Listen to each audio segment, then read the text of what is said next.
Let me show you how to use split screen view on your Samsung S25 Ultra.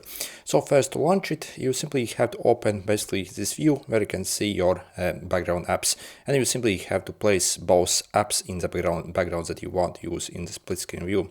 So then basically select which app you want on the top, and we are going to basically click on that app, the logo of it. So you see over here, and then we can click open split screen view.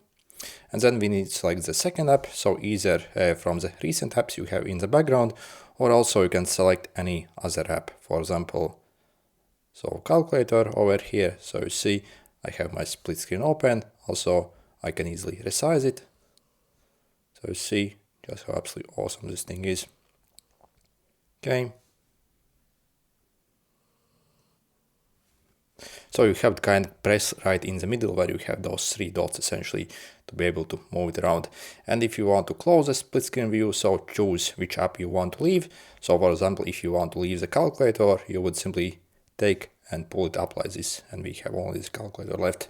Good luck.